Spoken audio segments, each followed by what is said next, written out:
Hey, Miami sports fans. Stop by Canesware today at 2655 South University Drive in Davie, Florida. And check out their awesome merchandise selection of your favorite South Florida sports teams. From the Miami Dolphins, Hurricanes, Heat, Marlins, Florida Panthers, and Inter Miami, they've got it all. Celebrate your favorite team and show off your fandom with their beautiful team starter jackets, killer-looking helmets, team jerseys, cool shirts, and more. And if you are out of town or out of state, no worries. Go to caneswear.com and find everything they have on their site. Select what you want, and they will ship your gear to you. Anything over $99 is shipped for free. Don't wait. Stop at Caneswear today.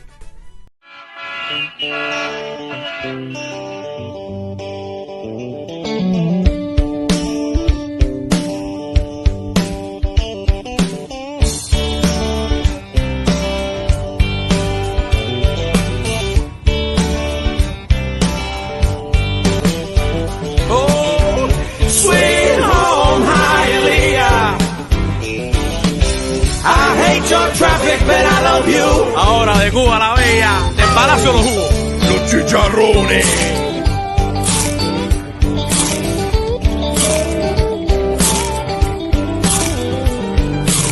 Los vecinos aquí se enteran de todo. Mi vecina era CDR en Cuba. Y en verdad no hay nothing that you can do. Chacleteras sin llames con corbata. Aquí yo vendo hot dog, pero en Cuba yo era médico. Les saco el dedo y digo Q. Sweet home Hialeah. Solo 30 minutos de Le Fallo. Oh, sweet home Hialeah. I hate your traffic, but I love you. I love you.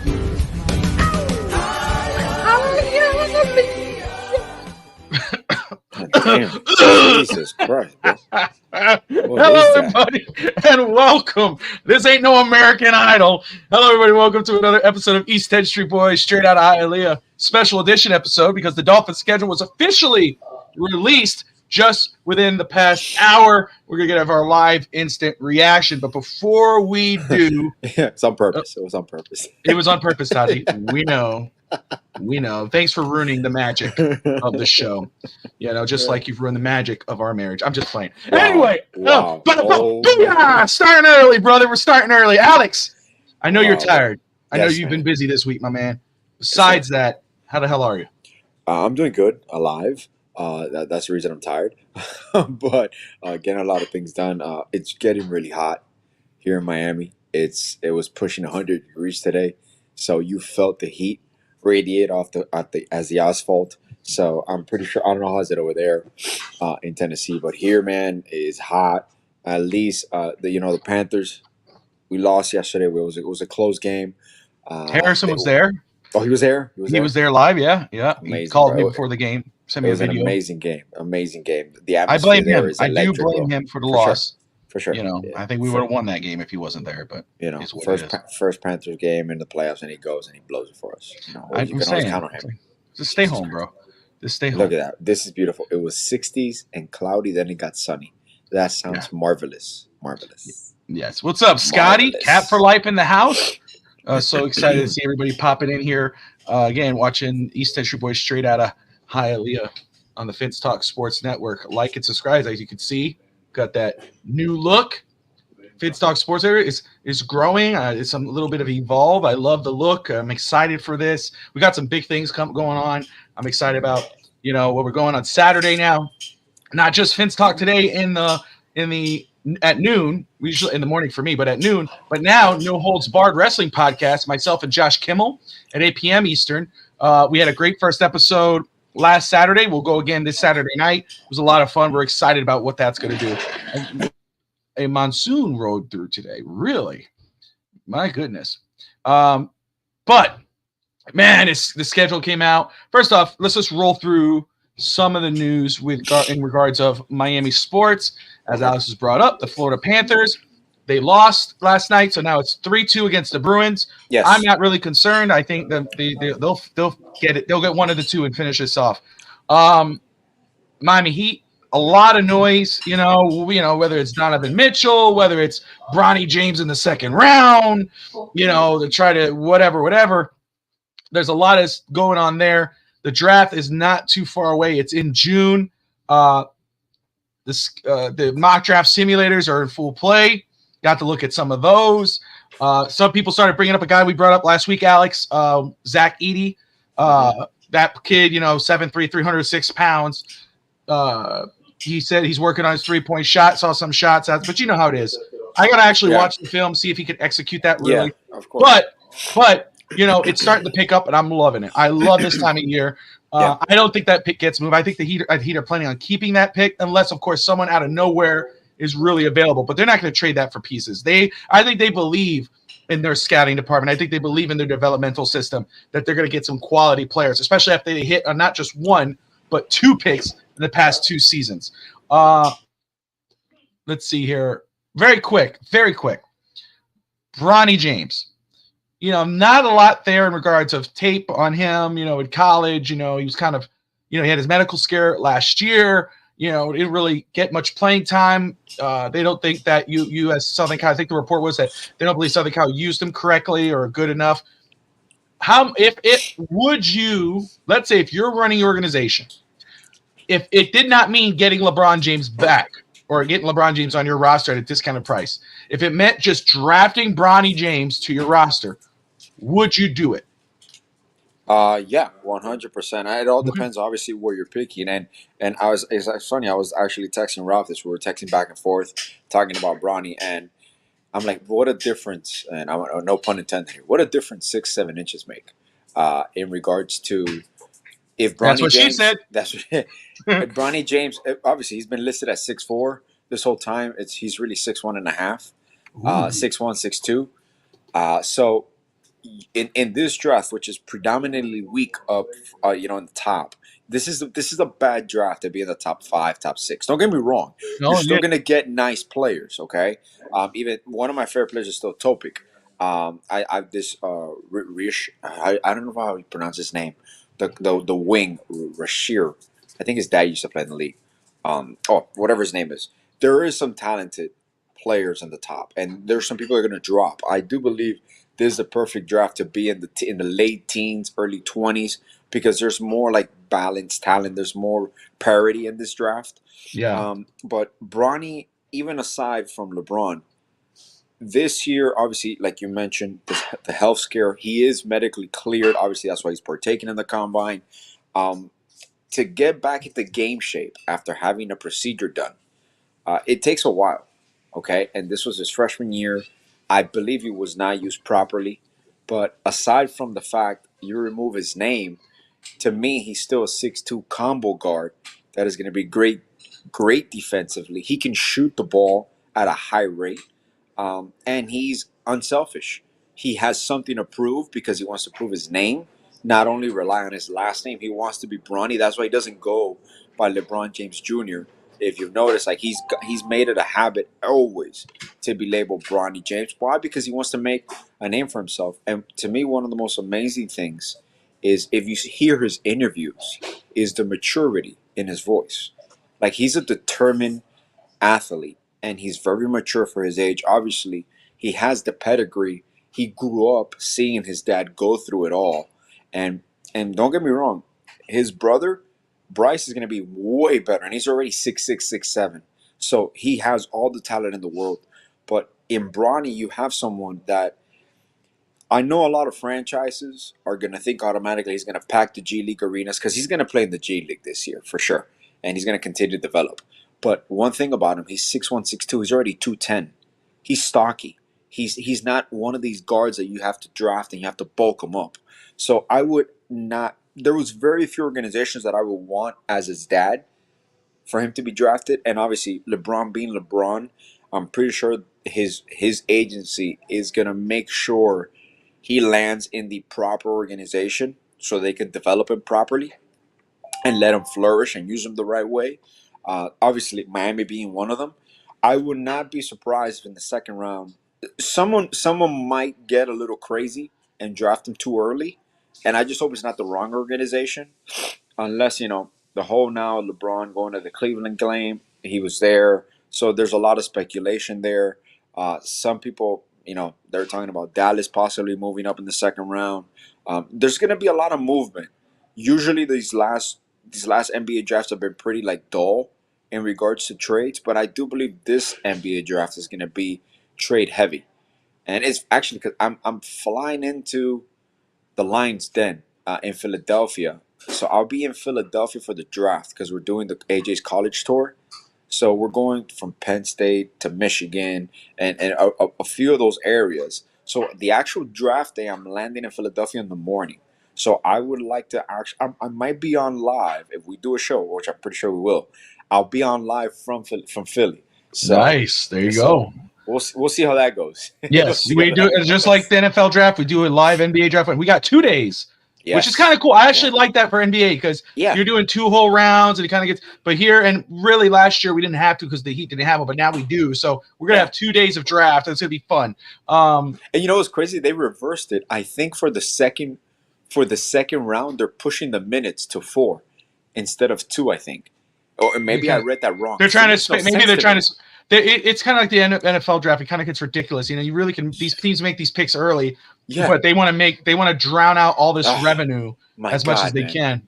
can. It's going to be exciting. Of course, as we go on, we'll continue talking about the draft, talking about the Right. Miami Heat, Florida Panthers, Mhm. etc. We'll talk more Miami as we get towards the end of the show. We'll have Yeah. 3. Will I always butcher his last name? Will Patron. Will Yes. be on for And by the way, 305 Sports with now. Cleveland being eliminated today, I know we still have to wait for the finals to be over, but with Cleveland being eliminated today, now the noise will start picking up with Donovan Mitchell. So get ready. This next week, week and a half, it's going to get really interesting. Yes, absolutely. It's 3-2 right now for Denver and Minnesota, right? Correct. Yes, they're Denver's going back up. to Minnesota. Rudy Gobert needs to wake up.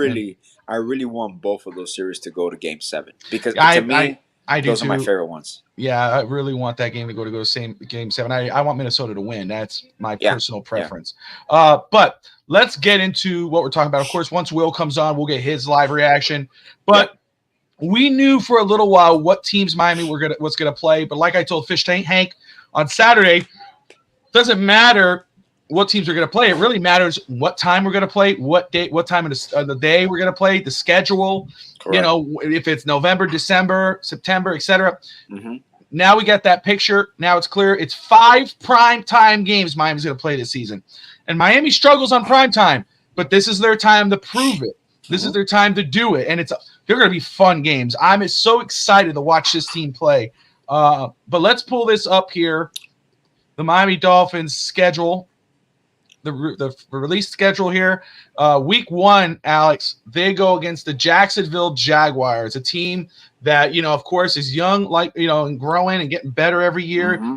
Trevor Lawrence got injured at the end of the season. They kind of fell off the map. They got Doug Peterson as their head coach. Both teams are going to be healthy, ready to go.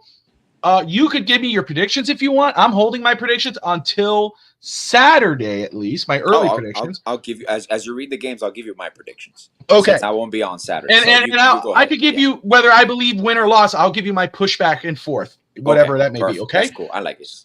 All right, September 8th, week 1, Jacksonville in Miami at Hard Rock. Mm-hmm. How are you feeling with this one right here, brother? That's a win. That's a win. Yeah. That's a win. Tell me, man, what makes you think that's a win? Well, they're definitely going to come out strong. They want to make a point. I do believe this year, and I'm not even talking about offensively. I know McDaniel's going to get creative. I think defensively, we're going to come out of the gate swinging. I know some people think it might take us a while to gel, and it's possibly true, but I believe Anthony Weaver has a demeanor to set the tone early, and they want to set an example. I have no doubt whatsoever that we're going to see formations and certain calls that NFL really hasn't seen ever or in a while. With the versatility that we have now, obviously O-line still being the question mark, depending on how we fill it out. But I'm even confident in that regards because I believe, like we've talked about, and this is the only time I'll preface it before any of the games, we've addressed the depth concern in regards to quality depth in the roster and not really injury prone, because I know that people always like to go with Greer and the injury prone. I believe depth has been addressed across the board With still some missing pieces, but it gives me the confidence to know that with McDaniel's adjustments, his growth, he has a balanced attack and he has weapons in every single position, in every skilled position that we could have. He has multiple weapons. We doubled down on that. So I believe week one is a statement game. For me, I want him to come out swinging. And I'm not going to say we're going to blow him out. I believe it's going to be in the high 30s. But I do believe they want to start the season off right, especially the way it ended. And they want to send a message to the NFL. It's like, we're for real. We are for real. So there's no, I mean, again, the only thing I would say, of course, I mean, what I want to say really is there's no argument. Can't argue with you, at least, especially in week one, with both teams hungry. I think obviously Miami's a little more talented. I don't feel Dolphins lose 10 games. Damn. Jesus. I won't tell you what Finn Stanza said via text. Oh, Finn Stanza. Is he all right? Is he okay? Yeah. Well. Another 9-7? 9-7? Oh, worse than that. But anyway. Are you kidding me? Worse than that. That's closer. You gotta kick him. Does he still host? Is he still? Bandwagon's on hiatus until the season. I said It sounds like it. Anyway, so this one, the next one here, it's going to be a very important game very early on. Thursday, not only is it the Buffalo Bills, which Buffalo handles Miami. They have. It's time for Miami to exercise their demons. Can they do it? It's going to be tougher now because even though this is at home, this is a prime time Thursday night football game. No sun. I don't know what is that. Do we have? Is it the Rapture? What is that noise? Oh, that's the microwave. My parents. Oh, I was about to say, geez, a loop. All right. So the Buffalo Bills Thursday night football. Yeah. Again, Miami, you would say home field advantage. However, again, night game, no sun, prime time. Miami has struggled against Buffalo. Miami has struggled on prime time. Alex, win, lose, or just tell me how you're feeling. I'm gonna say blowout. We're gonna blow them out. I believe Bills are gonna finish under 500 this year. I believe McDermott's finally gonna get fired this year. I'm telling you. I think you're just trying to speak that into existence. Like, well, you said that last year. No, not saying you said that last year. You said they were gonna fall off. But no. I did say last year. I thought they fired Dorsey. They didn't fire McDermott. But okay. I believe that they were gonna fire McDermott. He's one of those seasons away, and they're really gonna miss Diggs. That's fair. Really miss Diggs. Absolutely. Rob in the house of Dolphins Thirsty YouTube channel. Great to see Rob on there. Missed him on Tuesday night, but they'll be back next week for Real Talk Fins Talk. Great to see that. Let me go ahead and pull this up here. So you got a blowout. So it starts season 2-0. Yeah, 2-0. Now sure. Miami travels to the West Coast to face the Seattle Seahawks. Again, they brought back Geno Smith. I believe I'm trying to remember. I don't know if it was it Kenny Pickett or Sam Howell that they traded for. I think it's Kenny Pickett. No, either way, Kenny Pickett? No, Pete Carroll is gone. No, I think it's Sam Howell. I think you're right. I think it was Sam Howell, but I think obviously Geno's the starter. They extended him. They feel good about their roster. Pickett is with the Eagles. The Eagles, the Philadelphia Eagles. That's right. Yeah. So looking at the Seattle Seahawks game, Alex, again, Pete Carroll's gone. I hate that. Yeah. I love Pete Carroll. He's one of my favorite coaches. But either he wanted to move on or they needed to move on from him. New coach, outside looking in, away game. How are you feeling? I think it's going to be close, but we'll pull out the win. Probably a single score, or maybe a touchdown or a field goal difference. But I believe we pull it out. Absolutely. Grandma's watching. Hey, Grandma, how you doing? She says, keep on talking. 10 days to travel to the West Coast trip. That helps us. You know what, Scotty? Scotty said this too. We're going to home field advantage. In the home field into 2 weeks. You have Sunday, September 8th against the Jacksonville Jaguars, week 1. Then we have a short turnaround for Thursday night football. We don't have to travel. We stay home. That is a very huge advantage to the Miami Dolphins. Great point by Scotty. And then, of course, then you have 10 days to recuperate for 10 days. And, of course, go against the Seahawks. Great points by Scotty, man. I appreciate Scotty watching. Ralphie boy does not like the bye week so early. But hello, Bobby and Alex. Family. What's up, Bobby? All right. So you said it's close, but did you have Miami or Seattle early? Miami. Okay. Next one, we got the Tennessee Titans on Monday Night Football. Last year, this was the upset. This is what turned everything around really for the Miami Dolphins. After the Tennessee Titans, it kind of went downhill from there. I'm not even going to say anything. Scotty Prime says it all right time, there. Right there.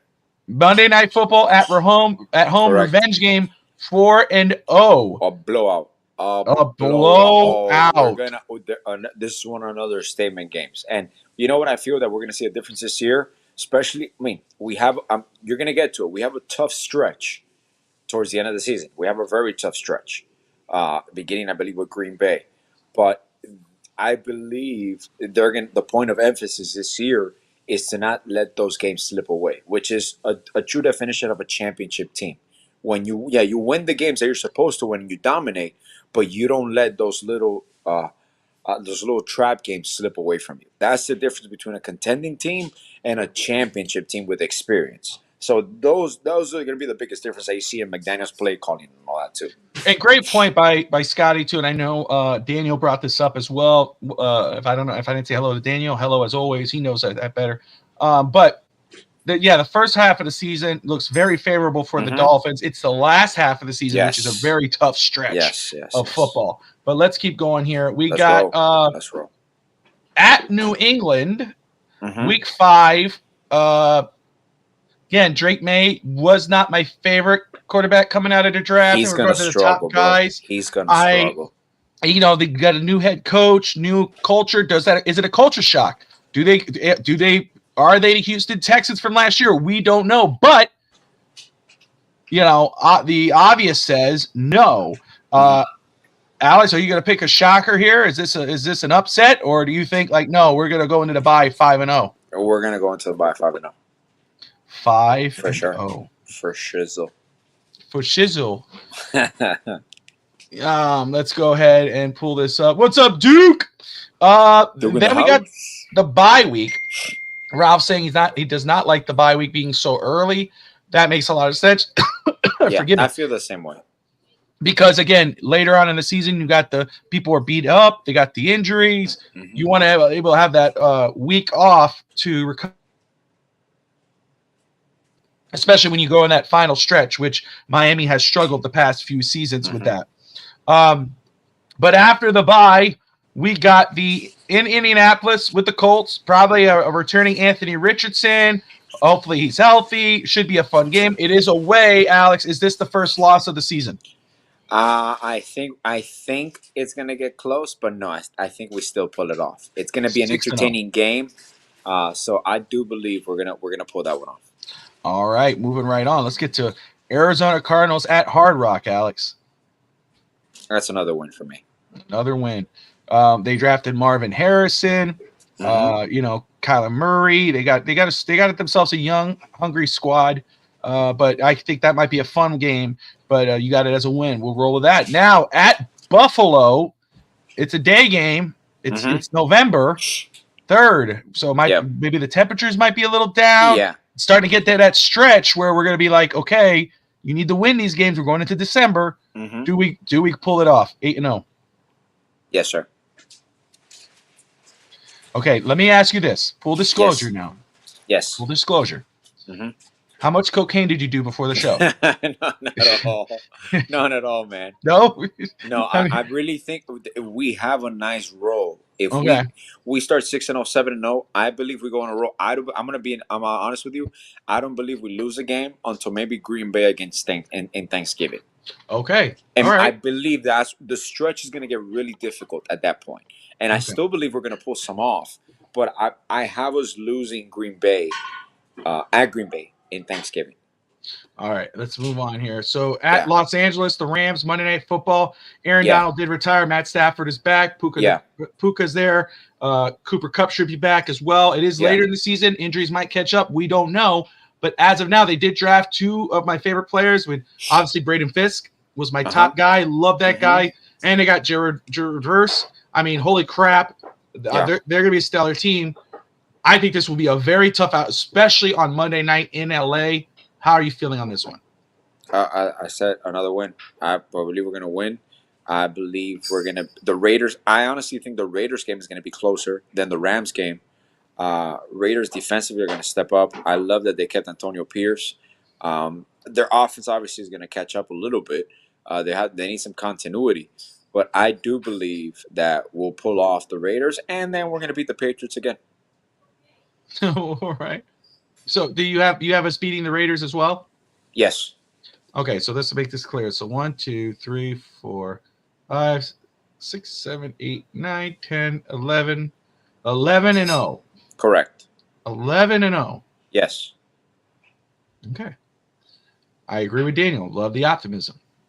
Now you got week 13 at Green Bay. You said the first loss on Thanksgiving. That to me is the first loss. Close game, but it's a first loss. Okay. Week 14 versus the Jets in Miami. Win. At Houston. Loss. Okay. In Miami, San Francisco. Win. At Cleveland on Sunday Night Football. Close, but a win also. And at the Jets. I believe we're going to lose that game because I think we're already going to clinch. So it might be like one of those rest games. So Okay. I have us finishing 14-3. But that will be the only division lost, in my opinion, because of the rest against the Jets. I believe we'll have the division. 14-3. Okay. Correct. Yes. All right. Did we lose again? Oh, I'm here. I am here. 14-3. My goodness. You're gone. You're frozen. You're just. Oh, blank. am I gone? Yeah, you're blank. You're gone. Might as well throw that until I figure this out. Yeah. I'm telling you, my prediction scared. You see? Yeah, you broke me. You broke the damn show. We rebranded and everything. We have a beautiful FTSN logo and then no host. My gosh. It's all going to shit, man. I know. I'm gonna have to back out, come back in, but alrighty. Lordy mighty. All right. I'll be here. Don't worry. And we lost Bobby, so we're just gonna keep the screen on. And for everybody listening, I know he was surprised. You guys could do in the comments. I genuinely believe, like Scotty, you said, we have a very favorable schedule. The ending is, but I do believe we're going to overcome some of the adversity that we dealt with last year, especially those late game schedule. So a lot of these games, I believe, from Green Bay, Jets, Texas 49ers, they're all going to be close. I don't foresee a blowout either way. And once again, this is all based on health. So if there's any injuries, this might change a little bit. But the reason I said what I said is I'm judging the schedule based on health, which is very important. So if anything happens, any catastrophic injury happens, obviously we might lose a few games here and there. But I believe with the depth, which is one thing that people really don't talk about, this is where the basketball comes in, where when you have that much depth and productive depth and rookie depth with the brothers Washington, there's a lot. You can keep Tyreek Hill fresh. You can keep Jalen Warren fresh. You can keep Odell Beckham fresh. So I'm just, if you're in Mike McDaniel's shoes right now, you are salivating at the opportunities that you're going to have. You still have to execute, but the play design, the innovation that you can have with Wright, Mozart, a chain, then the whole receiving core. Like there is, and even Juno Smith. Like you legit have a great problems in your hand where you need more than 2 or 3 footballs to keep everybody happy around the board. So it's gonna take a lot of sacrifice and investment. But this is the year, man. This is the third year of the build. This is the final phase. Defensively, we might be gelling as the season goes on, but I believe there's the right mindset and the right players in place to fit the style that Anthony Weaver wants to play. So I'm really excited. I'm not being a homer or anything. I am genuinely excited about the possibilities of this team because it's not only about talent and playmaking. It's the right mindset on the team. You got people that are hungry. They want to win. So that changes everything. Let me say this. And again, I think my record would be different from yours, but not because I disagree really with your points. But let me put something else different out there though too, because just to kind of build on your point, other than really the depth, because we still have an issue at right guard. We got to figure out the right guard. Yes, correct. We got to hope that the offensive line is going to be a key issue with the Dolphins, with the depth and all that. We know that, we got Terran Armstead, he's get hurt, but we got Kendall Lamb back there. What happens at right tackle? What happens at right guard? If Aaron Brewer goes down, do we have Connor Williams back? That's going to be an emphasis. Then you think of that the second defensive lineman next to Zach Sealer. We got a bunch of rotational guys, but we don't have a legitimate starter there. Not that they can't make up for that one guy, but it's going to be different. But I will say even despite those issues, and of course we never know what happens with injuries with the quarterback or whatever, chemistry-wise, whatever, that's what's going to be key is the chemistry, because you're going into the third year. Correct. Under Coach McDaniel. First year under Anthony Weaver, but second year under Butch Berry, so in that third year, with the expectations as high as they are, like I said, and even with this, I've seen 9 wins. I've seen lower than that. I've seen 10 wins. I do think the floor is 10 wins. That's the floor. That doesn't mean that's going to be the prediction, but that's what it is. I can't see the team losing more than 10 games. If they lose more than 10 games, or they don't win it's more than 10 games, it's a failure. It's beyond measure. You have too much talent, too much skill, and when you're in your third year, especially when you made the playoffs 2 years in a row, you should see a increase. You should see an improvement, not you know what I mean? So not decreasing ones. Yeah. So make sure I'm not freezing up again. But let us bring in It was Will. the marriage comment, bro. The marriage comment. Once you said the marriage comment, I knew the show was going to go to shit. She started messing with everything. She's going to sabotage the whole operations. Pretty sure that green screen is going to be gone. Yeah. It's just a matter of, you're just going to see like flying things coming. Oh, God, no. Well, full disclosure for me and Alex was there live. He heard it. She was talking trash before the show. She called me a street cone. It started early. It was hilarious. She's I ain't afraid. It is what it is, all right? It is what it is. And it's funny when you see the shape of the street cone. It's like, damn, bro, you're a bitch. Why would you say that to me? Who's she trying to say, man? Yeah. What's she trying to say? All right. Before we get in any more trouble, let's bring in Will of 305 Sports now, get his reaction from the schedule, and we're going to talk some Hurricanes too. But let's go ahead and pop him in here. CANES, Kurtz. What's up, family? How you doing? I'm so happy to be on here, man. What's up, brother? How you doing, man? Good, man. I'm so happy to be on. I'm glad to talk sports. I got excited when you said we were talking Cam Ward and Kane, so that got me really thrilled. Dude, really thrilled. I've been waiting for that. I've been wanting to talk about that. I'm excited for the Hurricanes. I'm excited about Cam Ward. Just watching some of his stuff. I mean, holy moly, dude. I think the Hurricanes are in for a fun year, but I got to hear it from you. You cover them as much as we cover the Dolphins and the Heat. Obviously, we want to do that eventually here, but that's why you're here. You're going to help us figure it out. But before we get into that, the schedule has been released for the Miami Dolphins. You don't have to give your prediction by prediction if you don't want. You're free to. But what I would love to know is what is your gut feeling looking at the schedule, the way it's playing out? I think the Dolphins are going to be pretty good. I predict 10 to 11 wins as far as the season goes. I was very disappointed in the fact that the Dolphins got to play Buffalo at night. I think that the league did them no favors because they're playing at night and then they play late in the season. Over in Buffalo as well. It's not be that too bad. I believe it's in. Hold on, I got the schedule with me. They're playing in early November or October again. Yeah, they're playing in early November in Buffalo. It's not too cold, but it's not great either. Thanks, Bobby, for that. The one thing that does piss me off is the schedule with the Jets, because we play the Jets on the 8th of December and then the Jets again in over there in week 18. So the Jets get no heat.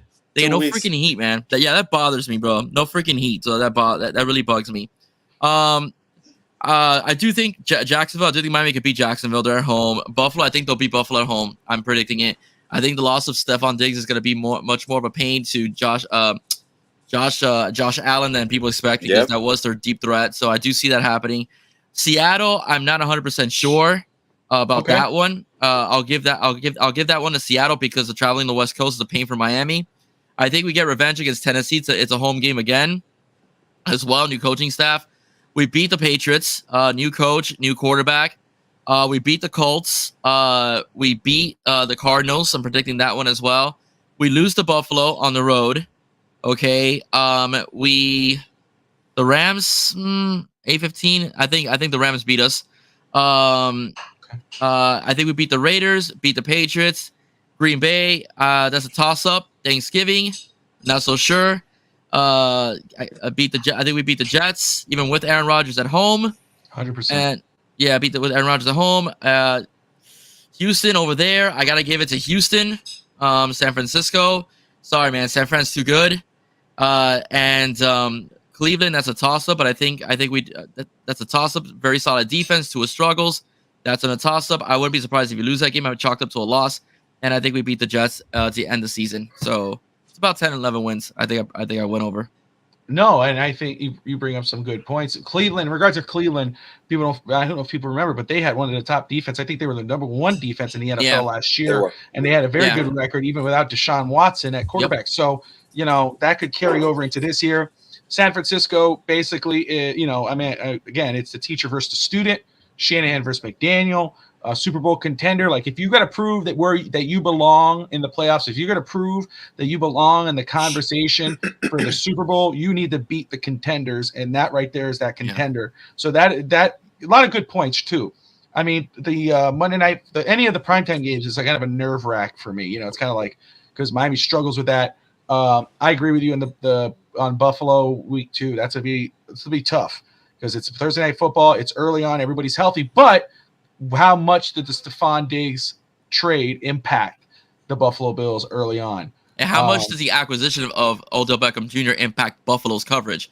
Because now you can't just double Waddle and double Tyreek. You got to worry about OBJ as well. So that's where I think the Dolphins have the advantage. And now Jonnu Smith as well on the offense. I think it's going to be personally a firefight between the two teams. I think it's going to be a shootout, and I do think Miami's going to come out on top. If you get into a shootout with the Dolphins have a better chance than if it's a defensive battle, because then you get the Tua turnover that plagues Miami. That's why I kind of picking Cleveland, because Tua struggles against teams that put a lot of pressure on him. Even though he may have the weapons, he still struggles with those kinds of football teams. Like we saw that with Baltimore. We even saw a little bit with Tennessee with that as well. We saw that with Buffalo as well, and we saw that with Kansas City as well. So that's where I think that Tua's guy has a lot to prove this year. But now he has that third receiver. He can't complain. And you can make a case as a fourth receiver in a tight end that's very serviceable. So that's where I think I'm at. But I think week 2 is going to be a bit of a shootout. But I think it will go Miami's favor. You bring up that point, and again, I'm going to further it like I just did with Alex in regards of the consistency, the development, the chemistry going into year 3 under Coach McDaniel. But, you bring up Odell, Tyreek, Jalen, Jonnu Smith, Devon Achane, Raheem Mostert, Jalen Wright. Those 3 guys right there, not only as running backs, but as receivers as well. Miami's issue is not offensive weapons. They are golden. Their receiving core is better than last year. We don't know who's going to stay and go, but I have a feeling you've watched Malik Washington. You've talked about how he's torched the Hurricanes. I've heard Taj Washington, who was our last pick, is probably one of the steals of the draft in the 7th round.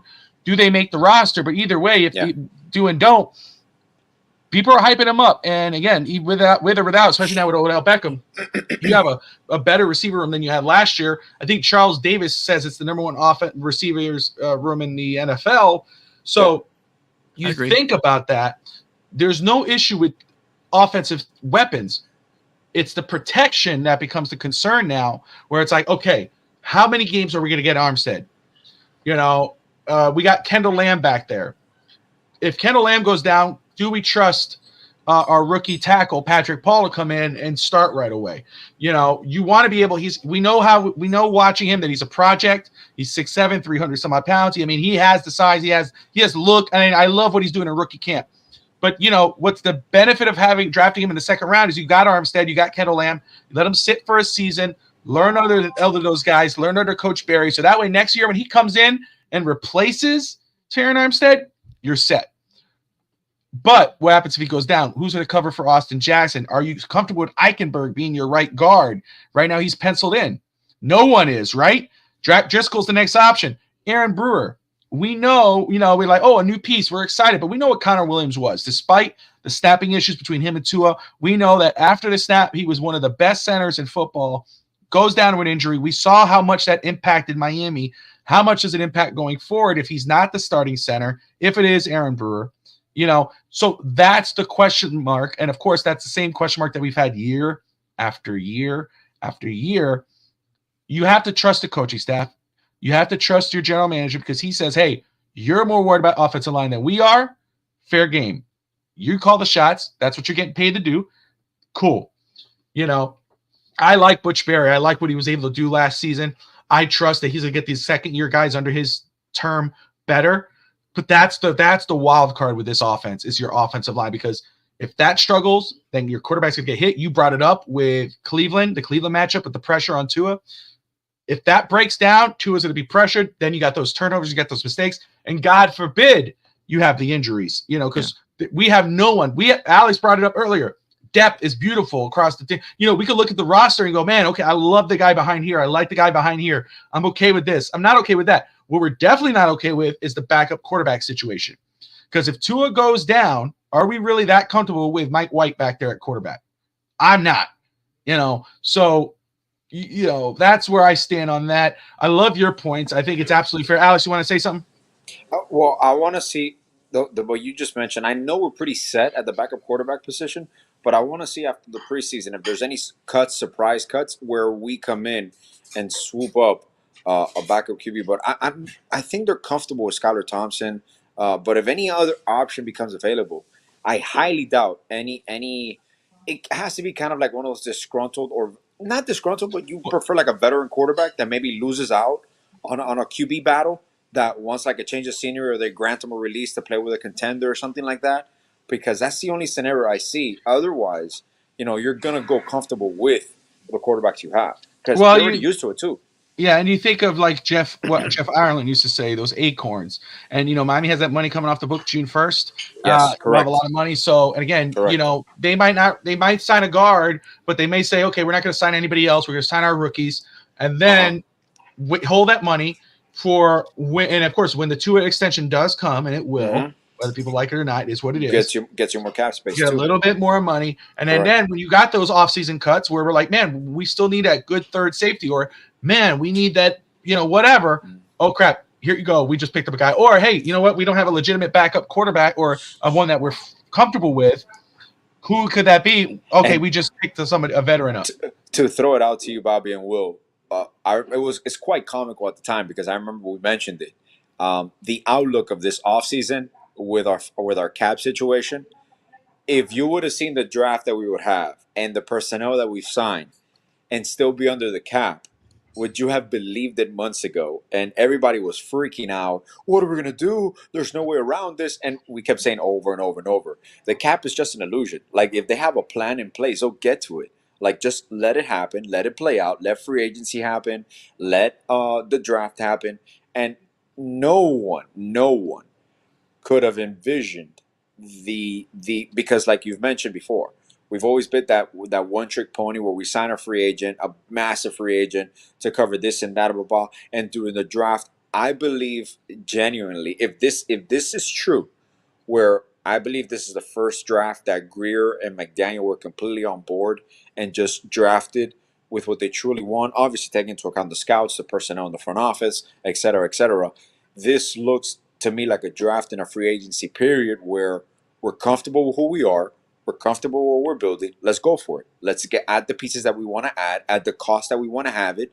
And they've hit on absolutely everything they've wanted to hit on. I don't think they've genuinely missed on any of their targets. I mean, they might have, prioritized a few here and there, but every target that they truly wanted, even with OBJ, they waited it out. And the one thing that people don't understand is a lot of these players picked Miami not because of a destination. We've always been a destination city, but these people genuinely believe in this system. They believe in McDaniels. They believe in Weaver. And they believe in Tua. So there's everything's in place where the only thing that can derail this is injury. And that's when you hope and pray that the depth comes in, and obviously we're healthy as possible. You're never going to be 100% healthy, but there should be a full on, I'm not going to say change, but evolution of who we are, and we're just magnified with what we have in place. Will, your reaction? Yeah, I agree with Alex. I also think that they're comfortable with Mike White as the backup quarterback. I think that they like him. I think he's a little turnover prone, throughout his career. That's the only flaw with him. But I think they do like him as far as backup quarterback. So I don't think they're worried too much about him taking over the reins if Tua happens to go down as well. But Alex is right. Okay, after the preseason, cuts do happen, and we cut people. Other people cut people. People get in the practice squad, and we could pick up other guys, whether it's in the guard position, whether it's another safety as well, a disgruntled athlete that wants to change the scenery, and they just cut him, they could end up becoming a member of the Miami Dolphins. People also don't just like the system; they also want to play for Coach McDaniel. Yep. Coach McDaniel is the ultimate players coach. He's he allows his players to call him Mike, not just Coach. That's one of the things I noticed on Hard Knocks, that they call him Mike. So more personal. He's much more of a personal guy. Yeah. Yeah. He's the opposite of Brian Flores, who was the Bill Belichick, get in your face. Carl Park is better than you as a football team type of coach. He's more cerebral. He understands, I guess, the modern player in terms of that they're not as reactionary to screaming and yelling insults like the old school guys were, as well, or like Tremaine Mack, the former King, says the old heads were as well. So I do think that that's what we have here as well. But I do agree with you. As far as the line goes, I do think that I am afraid of the depth. I can't stand Eichenberg as far as O-linemen go. And it's not just because he played for Notre Dame. It's an actual fact. I can't stand him. I think he might start at right guard, man. He might start at right guard. He stinks, man. He just I'd rather have Robert Jones there, to be honest with you, playing right guard than playing Liam Eichenberg, to be frank with you. I think Butch Berry did a very good job with him last season. He did what he did. He wasn't the best. He definitely wasn't. My God, the guy that just left, what's his name? Robert Hunt. Yeah, Robert Hunt. He wasn't Robert Hunt, but he was decent. He was decent. But Eichenberg, especially at center, I mean, it was just terrible. It was just terrible when Eichenberg played center. Now that you're here, I'm gonna give my prediction. One, tell me what you think based on what we have. I don't know if you go with Lester Cotton and Robert Jones at left guard. I believe center will be Brewer. Depending obviously what happens with Connor Williams. Maybe Connor Williams comes mid-season, but this was magnified. His injury was severe to the point where we haven't heard much. He's still rehabbing, but I think we'll go with Robert Jones at right guard. I mean, Eichenberg at right guard, Jones or Cotton at left guard, and Brewer at center. Am I off here, or is that something that you see with what we have now? Like I said, we're still very far off. Yeah, well, Brewer, the current roster right now, the way the offensive line is, Yeah, I got you with Brewer. Brewer will be center. Brewer and Eichenberg. That's where it's projected. Okay. Yeah. And left guard, who do they have? Cotton or Jones? I think Lester Cotton had a better season, if I'm not mistaken. No, Isaiah Wynn. No, Isaiah Wynn. It is Wynn. That's right, the Georgia guy. True. Yes, Isaiah Wynn. He played for Georgia. Left guard, yes, Isaiah Wynn. Yes. And he was good last year. He played very well. He was very serviceable when we needed him. Yes, Isaiah Wynn will be the left guard. We'll solve the O-line problem. Yeah. Yeah, and then you have, of course, Tron Armstead. We're done, bro. We're good, bro. We're Super Bowl. Just send it in, bro. Send it in. Do we know the wide receiver? Alex, put the phone down. Stop talking. Just hold on a second. I think we solved it. It was like, no, we didn't, bro. Chill out, we're good, bro. Hey, Scotty, I just saw a comment. Thank you, Scotty. Yeah. Oh, man. Eichenberg, edge. That's nice. I like that line. I'm not going to lie. I like that line. I don't like Eichenberg at all. At all. Let me see the line he's talking about. I don't see it here. Hopefully he has I'll put it for you. Austin Jackson resurrection career. Ahead, if you could. Thank you. Armstead, Brewer, Wynn, Brewer, Eichenberg, AJ. All right, so I like right now. Yeah, no. Isaiah Wynn did very well for us before his injury. Yeah. You know what Armstead is. Armstead, when healthy, is one of the best tackles in football for sure. 100%. It's always win healthy though. Yeah. But the credit is the comfortable thing with Armstead is that God, if he does go down, you got Kendall Lamb who did very well for us. Yeah. Aaron Brewer is a question mark. Connor Williams was one of the top centers. We signed him. He does struggle in the pass protection, running game. He's good at. He did well in Tennessee. Eichenberg is not, that you do not want to go into the regular season with him as your right guard because it does Aaron Brewer and Austin Jackson no favors with trying to look, because then they got to make up for his losses. And then, we go with Austin Jackson in his second year under Butch Berry. He's gotten better, But, again, if you have Eichenberg as your right guard, it's not going to look better. So if you need a solid veteran there, and hopefully, whether it's Dalton Reisner or if somebody gets cut, Miami can make a move and get someone in there, because then you'll feel a lot better. And if Connor Williams is healthy enough to come back, then you're really solid. Then you're because if he's healthy enough to play, we know that whether he's the starter, which again I think he should because of what he's done, unless health is really an issue, then he's your plug and play guy. If you get him, then you're set at center because you got Brewer and Williams. You rotate those guys, you're golden. It's that right guard spot. Eichenberg as your starter, you never want. Eichenberg as that rotational offensive lineman, when a guy gets hurt for a couple plays, you plug and play. Okay, we could do that. I could live with him being on the roster as a plug and play because he could play every position. It's starting. He should not be your starting tackle. He should not be starting guard. He should not be your starting center. He's your rotational guy. He's your plug and play guy. That's where his value lies, right there. He has value, but as a plug and play, not as your starter. Well, for depth purposes, he has value. Listen, man, there's two draft picks that I wish Chris Greer would never picked. It's Eichenberg and Hunter Long. And Hunter Long is gone. Hunter Long to me. Hunter Long, listen, Brevin Jordan was available, the former Kane. You had him in your backyard. He's balling right now in Houston, and you pick Hunter freaking Long. Man, okay? That one still haunts us. Well, it got us Jalen Long, Ramsey. Bro. Him in a third-round pick got us That Jalen is true. Ramsey, so I'll forgive him. I'll forgive Greer for that true. pick. Eichenberg, you're still on the fence there because you're wondering if he can make that Austin Jackson leap with Barry. So. But it's still on the fence, and you're like, and I agree with what you say. You don't want to go with him as your starting right guard. You want to have him just as a backup in case rotational piece, like you mentioned. So we'll see, man. We'll see. It's a short off season now, but you're almost there. We're almost there. Let me go ahead and pull this up here. Yeah, yes, he was. Cap. Was a third, right, or second? No, I think it was second actually. Second. Yeah. Did they trade up to get him? I don't know, but I remember Hunter was a third or fourth, if I'm not mistaken. Yeah, Hunter third was or fourth rounder. Yeah, correct. A third or fourth. Correct. Brevin Jordan was there too. Man. What are you doing, man? You're just torturing everybody. Putting your facts out there. Just stop it, Will. Stop it, man. But Will? Damn, Will. It's like, sorry. Why did I let you come here? I apologize, guys. I missed it.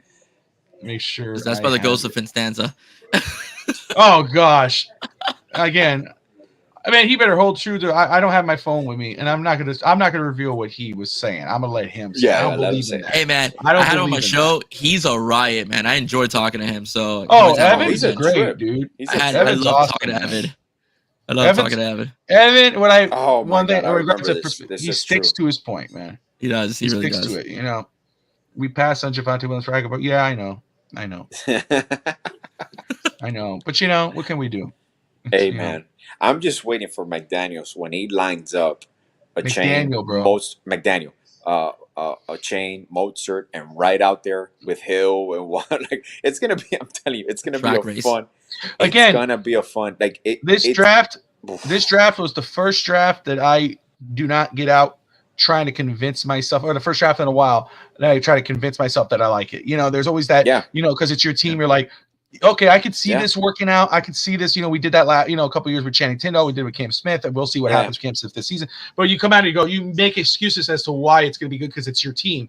This year, I'm like, I feel really good about what we have. And I even think he's gonna have Tua more out of the pocket this year than he's had before, and Tua's decent out of the pocket.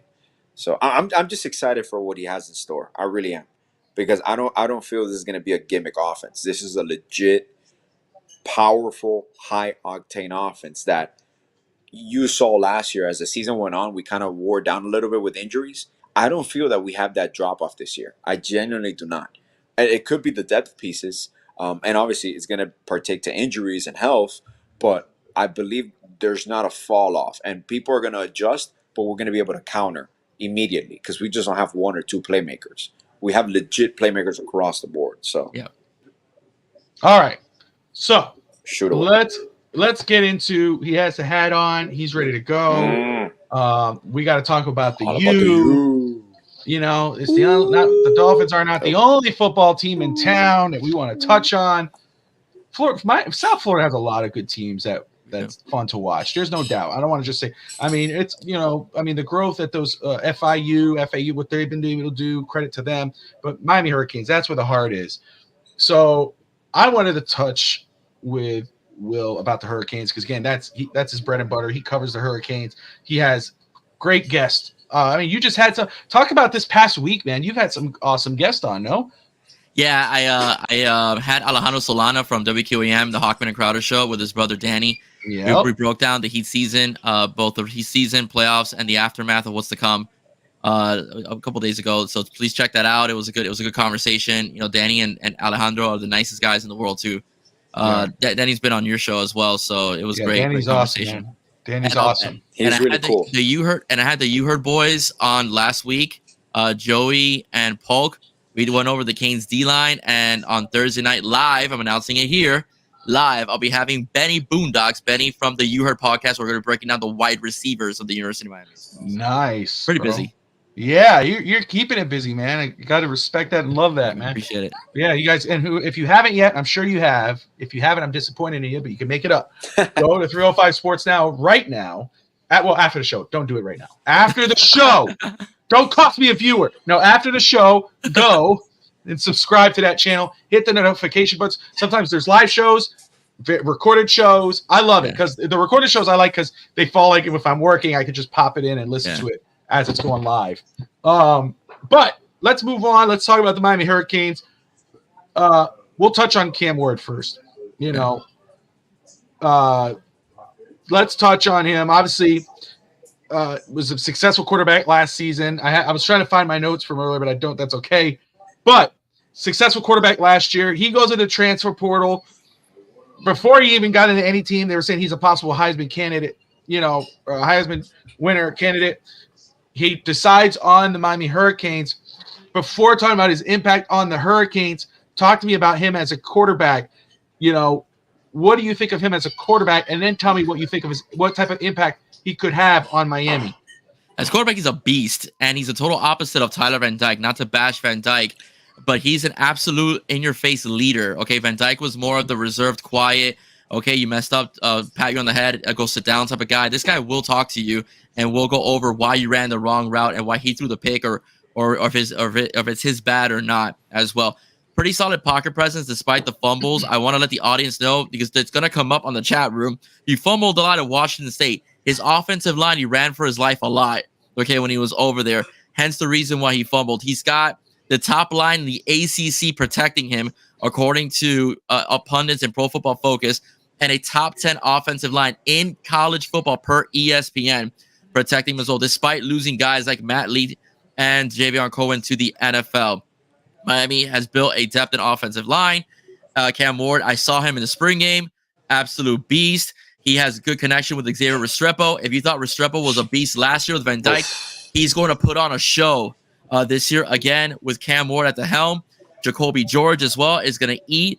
And also the boundary, God, I forgot his name. It escapes me. Jacoby George, Xavier Restrepo, or Isaiah Horton, or Sam Brown is going to be over at another boundary. So you have three solid receivers.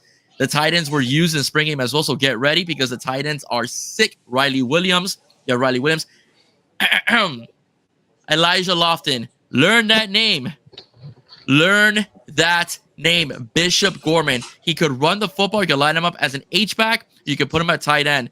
He's 6'2", but plays like he's 6'5". Look up his highlight reels. One-handed catches against one of the top ACC safeties in college football as well. Whatever the U likes to put out there as far as the practice goes. So Cam Ward is gonna have it's gonna be a fun season, and I'm calling it right now. Now that the rosters are more set, it's a 10-win season. It has to be a 10-win season for Mario Cristobal. 10-win season. 9, I'll accept, but I'll still be slightly disappointed. You're not playing Clemson this year. You're not playing North Carolina this year. You got FSU at home.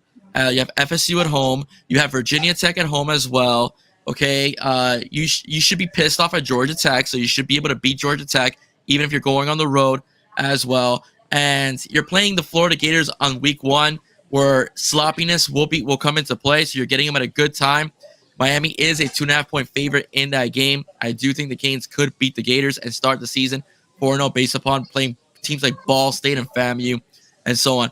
It's going to be a ride, guys. I really hope though that we throw the ball 60% of the time. I know Mario loves 50-50, but 60% of the time. If we throw 60% of the time, Cam Ward is a Heisman Trophy candidate. He's a Heisman Trophy candidate. So I love that.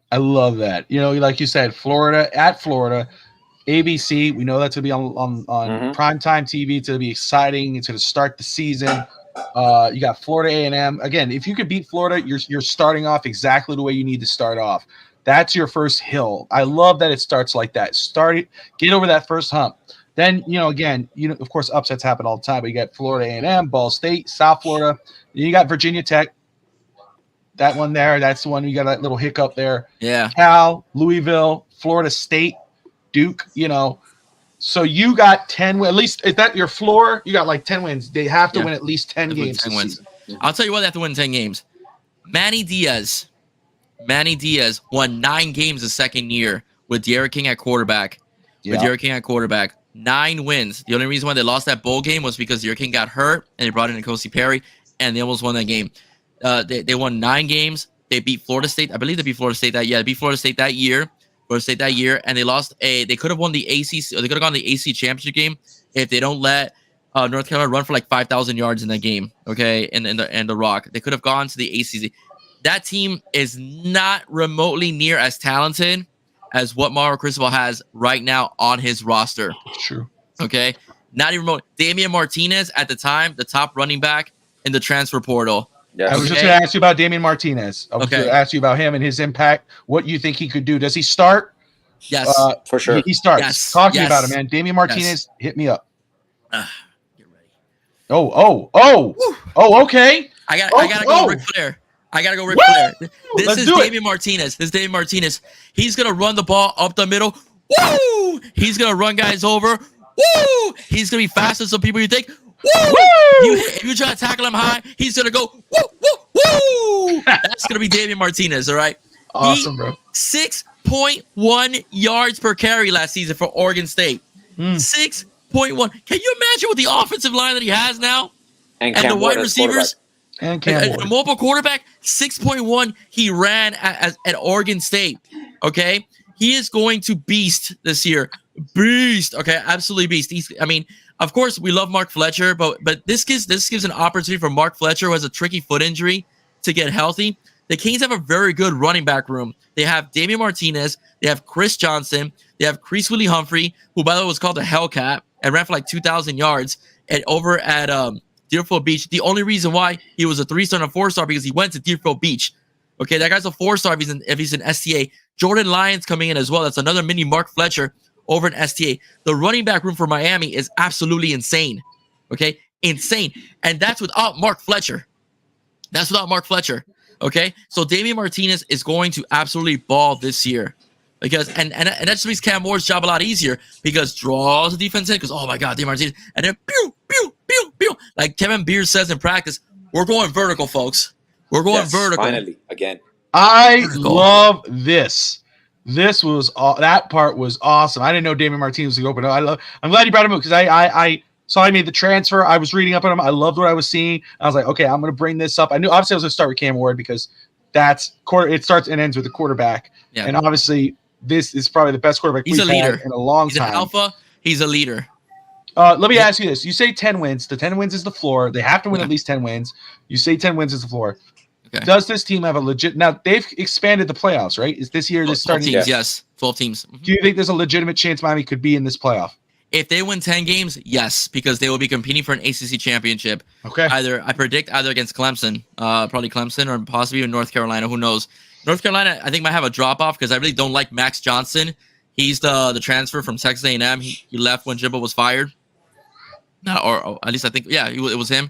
I'm not a big fan of his, but background always does pretty well with his quarterbacks. But so I think it'll be a Clemson, North Carolina battle for that spot if Miami does make the ACC championship game. But I can't see why not. Like I just don't think so. My hiccup games that I'm afraid of are the ones that are you have to be very careful. Is Virginia Tech at night? That's a team that's always played Miami tough. Even the 2001 Canes had a sweat one out against that team. Yes, that was really close. Yeah, it was a very close game. That sweat one out against that team.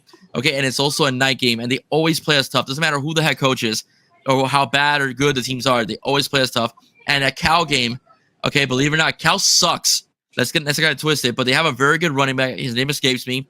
He's a 1,000-yard rusher. He's a very good running back. And the Canes, when they've had to travel to the West Coast in years past, they've struggled. That one loss that they had in 2000 was against Washington, where they had to travel to Washington.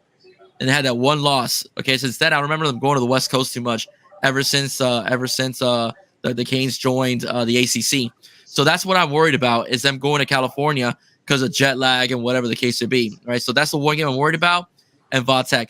Florida State is always a toss-up. It's a rivalry game. But I think if you're going to get Florida State, this is the best year to get them, because no one believes in DJ Uiagalelei. Not even the FSU fans believe in DJ Uiagalelei. The FSU fans are trying to convince you that he's this great thing. Okay? He's decent, all right? Yeah. But Cam Ward is... not that accurate. He's not. He's not at all. At all. Cam Ward is far beyond better. And Kate Klubnik, the guy that replaced him, is actually better as well over at Clemson. So we're feeling pretty damn good about these Miami Hurricanes. Yeah, 10 wins, man. I'm sorry. I look at the schedule. I look at the roster. Now the transfer portal's done. There's still some guys still dangling, but it's officially closed. I'm so sorry. 10 wins. 9 I'll accept, but I won't be too happy. But 10 has to be your goal this year. You have to have that, what I call the Novell jump.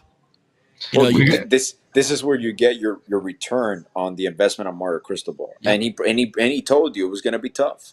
And it was going to be tough, and his recruiting classes that follow are lining up to be just as talented. And you're always going to have the transfer portal. So that changes the whole game. And we even talk about it in basketball, where a lot of these major college programs, they're no longer recruiting incoming freshmen and all that. They focus on, obviously, these phenoms, but what a lot of these colleges are doing is focusing on the transfer portal. And you're just going to pluck them out with NIL deals. So I'm telling you, this is where – all that people talk shit about, oh my God, we gave so much money to Mario Cristobal. He's just an O-line coach. He makes questionable game decisions. This is where the money that you invested in him will start to show in his recruiting. He's a master recruiter. But I might add a little bit, Alex. The Canes are only using the transfer portal to fill needs. They're not using the transfer portal to redo their roster. Yes. They were over scholarships, so they probably told some players to leave, as well, because they were over scholarships. So they had to get under the scholarship limit. Then they started plucking the transfer portal guys as well. Really didn't need Sam Brown, all right, but he's a welcome addition. But what I like about the acquisition of Sam Brown, the wide receiver out of Houston, one, he played on the Dawson system, so he doesn't need a playbook. He doesn't need to relearn a playbook because it's the same system in Houston.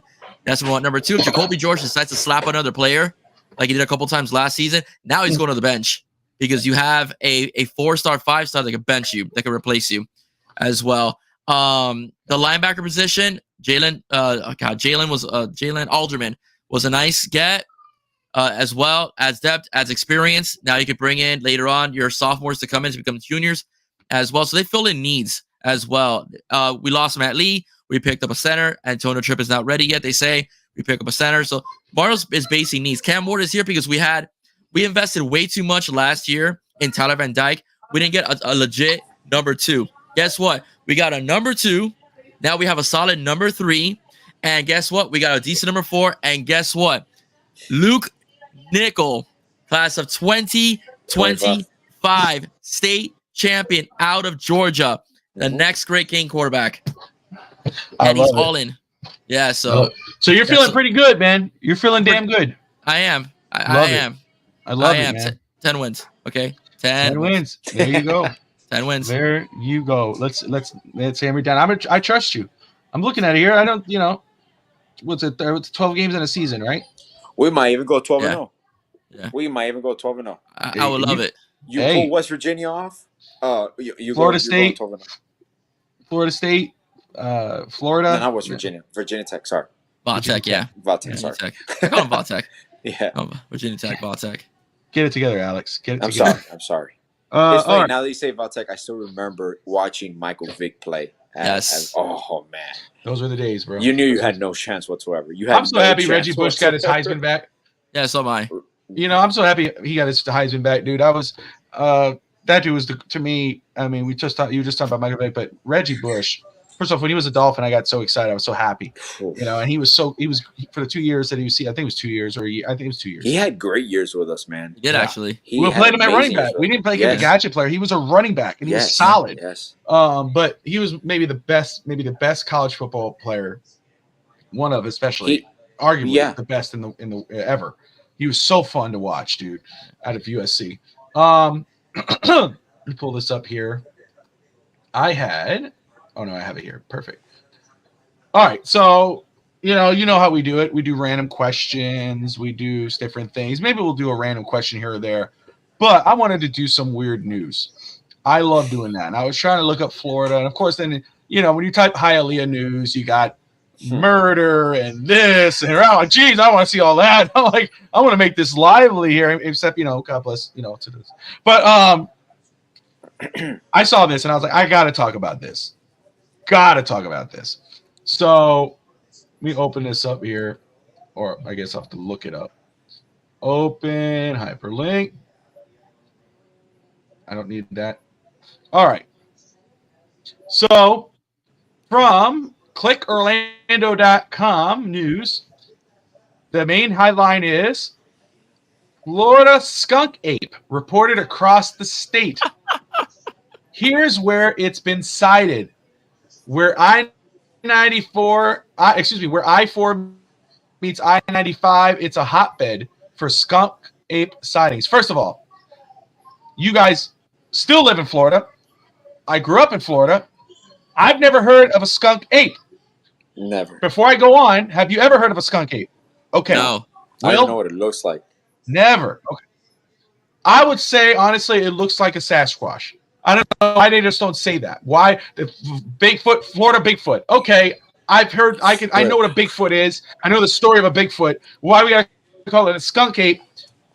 I don't know, but I guess we'll figure it out. So here's the story: Florida is seeing a boom in new residents in recent years. Many transplants might not have heard of the state's strangest cryptid. This creature is known as the skunk ape. Is the Sunshine State's equivalent of the fabled Bigfoot or Sasquatch. Being reported numerous times across the state. The Florida Fish and Wildlife Conservation Commission said the reports of the beast claims it's always accompanied by a foul smell, an odor like rotten eggs, molded cheese, and feces. Cheese, Lou.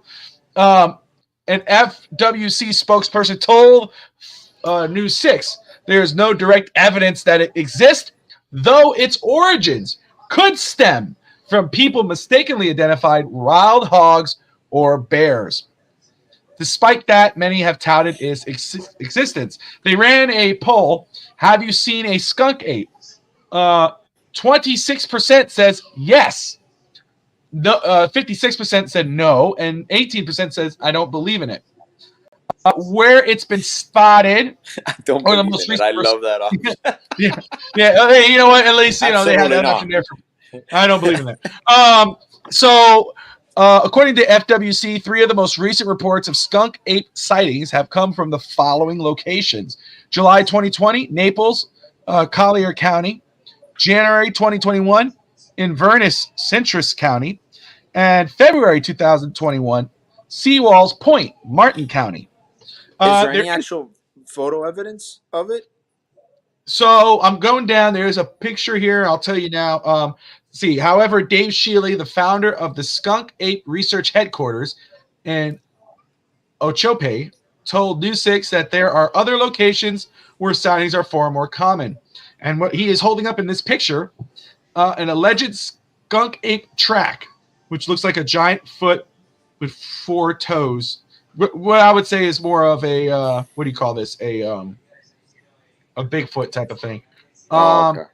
They said somebody said they seen it in the Everglades.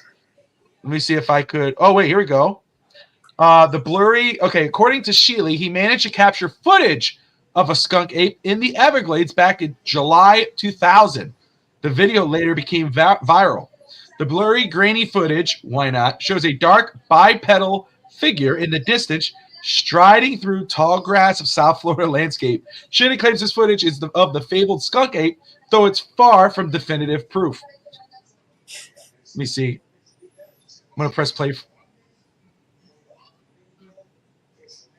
Of course, I get an ad. What's the ad about? I love those.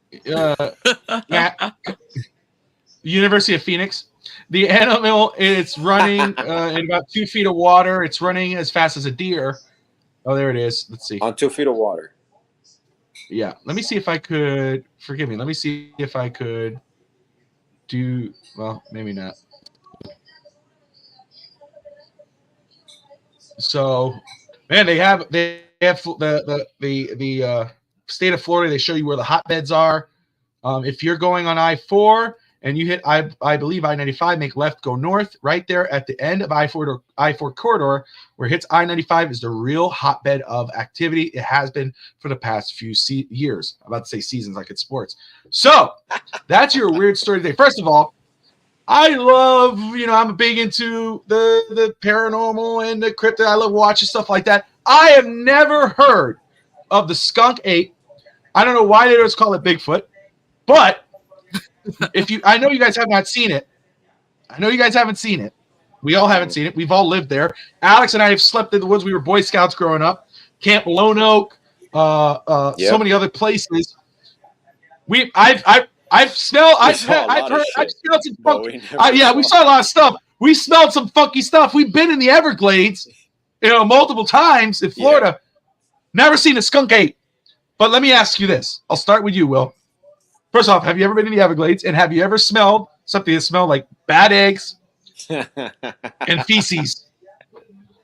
And slept next to it. I have been to the Everglades. I haven't had a funky smell. The only thing that happened to me once is that I was a Royal Ranger. That's a Christian version of the Boy Scouts. And our camp leader, or our director, what he was called at the time, I don't remember anymore. He thought it'd be a good idea to take us to the Everglades in May. So when you're right. So when I came back, I looked like the Elephant Man because I got bit so badly by mosquitoes. Everywhere, yeah. bro. Everywhere. My face was like this big, and I showed up to school. I had so many mosquito bites. Girls thought I was contagious. Oh, they thought I had a disease, so when I came back, so that was pretty bad. But no, I've never seen a skunk ape. I frequent Naples a lot. I love spending time on the beach there. I have never seen a skunk ape. I've seen a lot of old people in general and Europeans, but I've never seen a skunk ape, unless whatever the case may be. You almost went there, didn't you? Yeah, you did. Censor myself a little bit. I was yeah, you did. Yeah. Yeah, so no, I've never seen a skunk ape before at all. I didn't even know what it was until you told me. That's right. And 3 Florida residents, lifelong. Obviously, I moved on to Tennessee, but I've never seen that. I've been in the woods. I'm in again. Camp Lone Oak is like out there. Remember, Alex, you have to go there to Date Down Road all the way at the end. I was thinking about it the other day. We spent a week there, and our sleeping arrangement, obviously, oh my god. And we shared the nets for the mosquitoes. The mosquitoes, and then we were sleeping like maybe 2 feet away from like a jungle. And you're like, wait a second, and we couldn't even close up the tents. We were sleeping in pallets, like 4 pallets, where they put your 2 bunk beds, and they would tell you to make sure that you close your book bag so nothing gets inside your book bags, your shoes. Like you had to wake up in the morning. We had to do the mile swim at like at 5 o'clock in the morning, freezing water, and you shower the communal showers. It was. I tell this to this day to my kids. I'm like, you do not realize what it is to go to shower, go to sleep sweating, and wake up sweating, and sticky, and you're like, God damn. I mean, we had fun. And I'm not saying I don't want to speak. Like you're saying that you're starting to get me. Like what's that called? You're kind of not trigger, but you're starting to get me. My memory's going. Yeah, but like the food. You remember we go to the cafeteria early. Not the cafeteria was outdoors. You go in, you get the food, sit down outside. Yeah. You want to go get your merit badges, so you would go to the pool in the morning, and then you'd go do archery, and then you do this. And I went there. It was cool. Don't get me wrong. Oh, it's good memories. It was fun. But I remember. I went back to Camp Lone Oak. Was it Camp? I think it was Camp Lone Oak. Maybe it wasn't. I'm not sure. But it was when I went to go get my Order of the Arrow.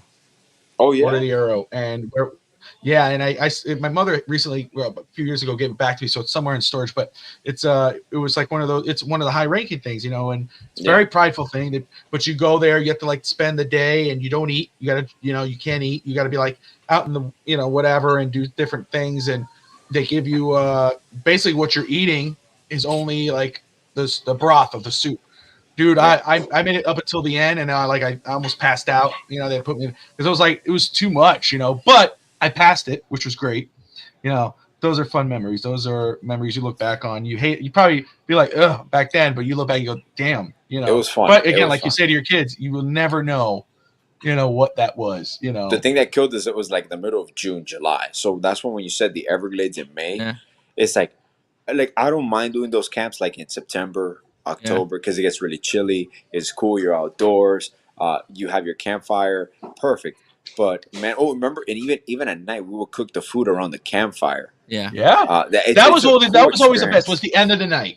Yes, the end of the night was the best because you're just sitting there with your friends. Especially, we have our scouts, our teammates, whatever you want to call them, and we got along with everybody. But you really were like hanging out like it was me and Alex, and you had Nick. And we really enjoyed that the end because then we're talking, we're having fun, and if you got lucky, you had this, you shared like. Alex, was it you and I in the same tent, or was it me and Bryce? No, it was you and me. Remember, you and me. Bryce was with Nikki. Oh, okay, I thought Nikki. No, Nikki was with the redhead kid. That I remember because remember he used Nick's deodorant. Michael, he used Nikki's deodorant. Remember he stank. He was bad, dude. Because we were like, dude, you smell. He was the one who told me. I said, go back to camp. He goes, no. Remember? And we all like, douchebag. I was the senior patrol leader. Remember that? Douchebag. Stinky ass. He probably was the skunk ape. That's probably what it was. He was the skunk ape. He stank, dude. But he's the albino skunk ape. He was white. Remember, Bobby got mad at us that whole camp. I remember that time because it was one day that none of us, because at the time he was a senior scout leader, senior patrol leader, senior patrol leader. Was I chaplain 8 at that time? I forgot what was my rank. I think yeah. I don't know what you were doing. I started later. No, it was one day in particular. I don't remember the details, but I do remember that. And I think it was raining. So I was like, dude, go back or something. He was like, and he was trying to be funny. And everybody said, he goes, no. Or something he said. I was like, everybody started laughing. But dude, those are like the memories you look back on. But yeah, I think he was with Nick because I remember he stole Nick or he used Nick's deodorant because Nicky went to go use it. My brother Nick, he went to go use it. And I remember he opened it up and he goes, it was red hair on it, from the, I'm like, oh, dude. Remember that? And then you throw it away. He's like, fuck this. It's like he had to use mine. I was like, whatever. It's somewhere in the woods. It's somewhere in Camp Lono. There's a lot of things in those woods. Yeah, we'll never talk about it. No, Oh man. And one of my camping trips, I remember we took our youth group and we had this kid. I think he might have been autistic at the time. Back to before autism was really diagnosed and so on. And he got a rock and he threw it at an alligator while it was in the lake. Oh my god! And so on, that alligator came charging. Yeah, came right to shore, and it was like staring at us the whole time until we left camp. Man, we were like, "What are you doing?" He's like, and he looked at you like this. Yeah, that's one of those animals you don't want to provoke. No, you don't want to do that. Kid. Get away from there. He tossed that out. He tossed that rocks at alligator. That alligator was like, and stared at us until we left. Like it was quite fun. Yeah, I didn't go camping as much as you guys did, man. But I have some stories, man. Like I fell in the lake once. Again, Royal Ranger Commander. Yeah, I was trying to let down an anchor, and he didn't tell me that there was a branch behind me until like the last second. I turn around and branch hits me. I fall in the water. Right there. Which alligator infested. It's the Everglades. As well. So I had to get pulled out immediately. So yeah, man, I had some stories. That's one of those waters that when you touch the water, you're jumping right out. You never. I've seen videos like we've gross, been man. In the Everglades. Disgusting, man. Yeah. I've seen videos. I don't think we ever did the boat, Alex. I know we did the biking. I'm trying to remember now. My memories are not. Yeah, we never did an airboat, right? I did the airboat with my uncle, but we didn't do it as scouts. No, I don't think we did. Biking. We did biking, the 9 mile, whatever it was. I don't know how many miles. Where you have the alligators all next to you and shit. Do you remember? Insane. I stopped. Oh my god! I stopped, and I'm like this. I stopped, and I don't know. If we were drinking water or whatever. And also, like, I think it was Chris or Ralph, one of the two, Chris Cohan or Ralph, and they were like, "Bobby, don't make any sudden movements. And I'm like, what are you talking about? And I remember looking over and there's a fucking croc right there, an alligator. And I'm going, and all I did was back, but that thing didn't do nothing. But I was like, God, it would have been like it's done. close, man. It's close. I would have gone out like Captain Hook, boy. I would have been like, damn. Oh man. But yeah, that's what I remember. The Everglades was stupid. I've seen videos now of people in the Everglades and they're under the water. It looks so beautiful, and you can see the barracuda, whatever, and you see all those things. And it's like people think the Everglades is all mud and this, and this, and this is really what it was. And it's like, okay, yeah, if you go to a certain patch of water, it looks really nice. But no, man, it's exactly with the mosquitoes and the fucking crocs on the shore right next to your, dude. Yeah, it's a swamp. Come on, man. It's a swamp, dude. And now it's full of pythons. That's what people don't realize. Yeah. See, I hate reptiles. I'm not a reptile person. I hate reptiles with a passion. Well, but that's the ignorant part. The pythons became an exotic pet. They did, yes, way I know too that. big. Owners are just throwing them into the Everglades, and it's going off and killing off all our natural habitat. Everything that was local to the Everglades is not. I'm not saying close to extinction, but it's in dangerous waters, literally. Did you see there's a show on, I think, Peacock with Craig I don't want to say Craig T. Nelson, Craig Robinson. Yes. From The Office. Did you see? Do you know who I'm talking about? He has a show on there. I haven't seen it. He lives in Florida and he has to hunt the snakes in the first season, the Everglades. That's so he can make enough money to pay for a certain business. It's open python season, honestly. Yeah, it was like the first episode was hilarious, dude. It's 2 seasons in now, but it was. That was hilarious, but it's true. They have to do it. I mean, it sucks. You don't like to, but they become infested. It's an infestation, and it's insane, bro. And it started happening. Honestly, I want to say almost a decade ago, or even a little bit more. And now obviously they've just been reproducing, and now they're just taking over, man.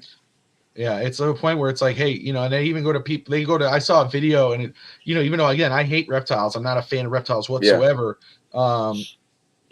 But I saw a video that even I was like, damn, that sucks. It was like a snake, what do you call that? Like a sanctuary or whatever. Yeah. Where they have a bunch of snakes in these drawers and they have the eggs. And I guess the state, I don't know if it was the state of Florida, I don't know what it was, but they go in there and they got to kill these illegal snakes. Yeah. And the guy told them, hey, you could, whatever, but don't mess with this, don't mess with this one. And they just started going, and they got the police or whoever was with them. These officers put the snake down, and they either use a staple or a nail gun or whatever, and they kill the damn thing. They take this other one, they bring him out. You see all the snakes laying out. He goes there and he staples the other one, and you can see the snake go limp. And all of a sudden, the guy goes to take a picture of the box where it was, and all of a sudden you just see him go like. And he goes like that, and the guy goes, "Oh no!" And they killed this $1 million snake with this $1 million clutch. The clutch is the eggs, and they go, "Dude, we killed this." If it was the boa or whatever. So it's like it got to such a point now where they're just blindly killing random animals. Reptiles. It was crazy. That guy was livid, man. He goes, "Oh, don't worry, we'll pay for it. The state will pay for it." It's like, damn right you will. It costs you money, dude. Like, damn.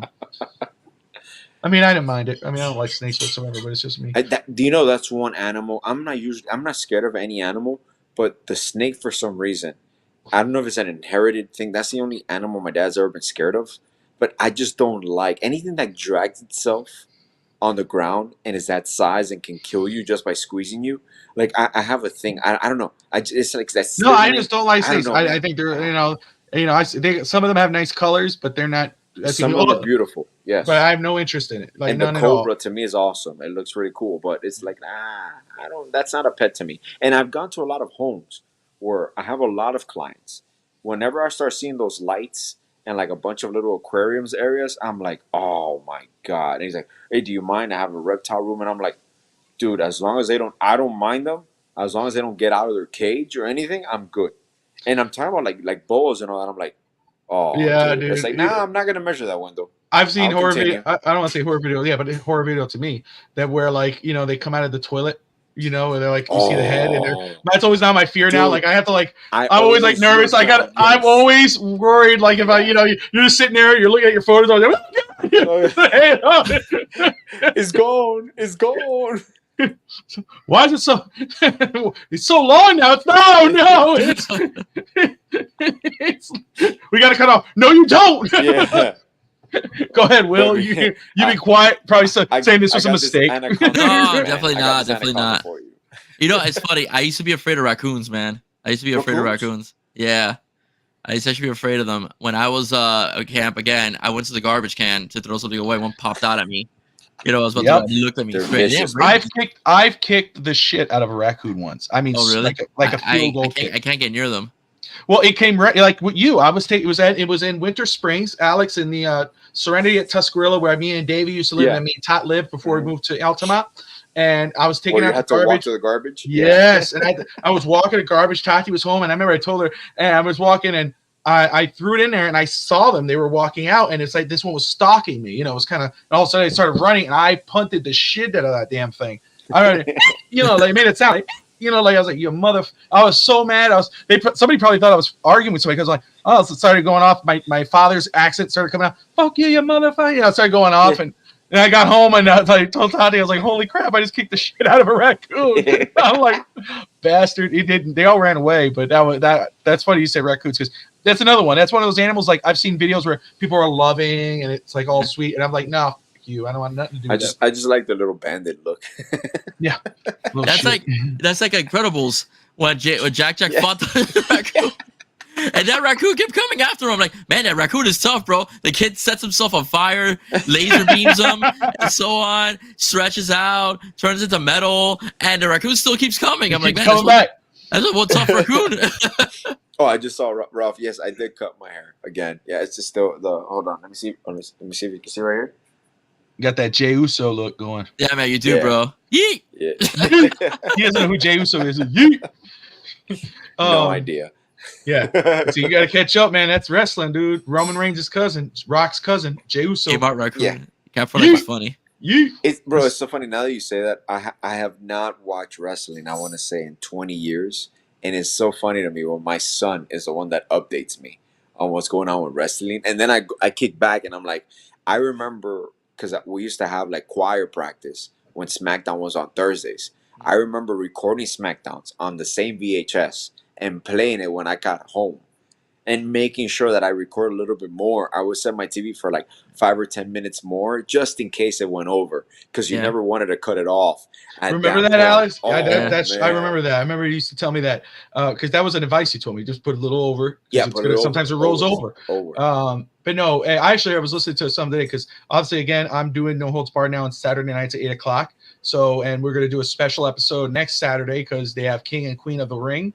So I've been watching and listening to more stuff about wrestling, and obviously my kids would fill me in, but now I'm obviously watching it myself. And but somebody was saying today because The Rock, that Josh Kimmel asked me during the show, who's the number one villain in wrestling right now?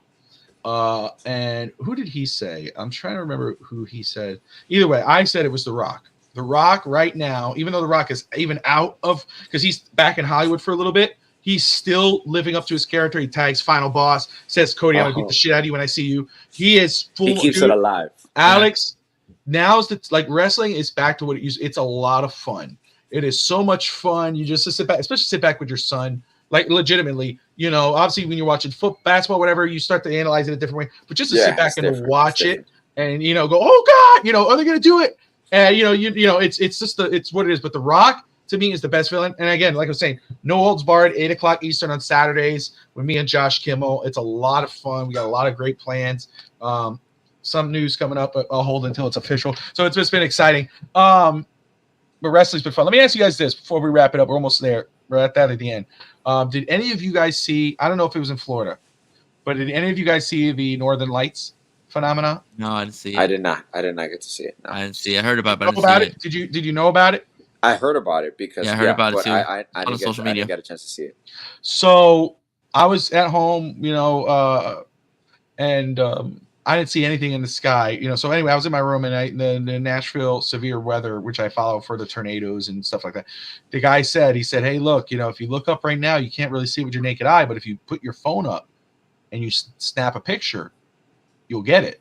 And so I went out there and I looked, I didn't see anything out there, like I look up and it's, but when I took the picture, I got some beautiful pictures, dude. The sky was purple. You could see the lighting. I don't know if I don't know if I could show it with my phone or not. Let me see. Hold on a second. See if I pull it up.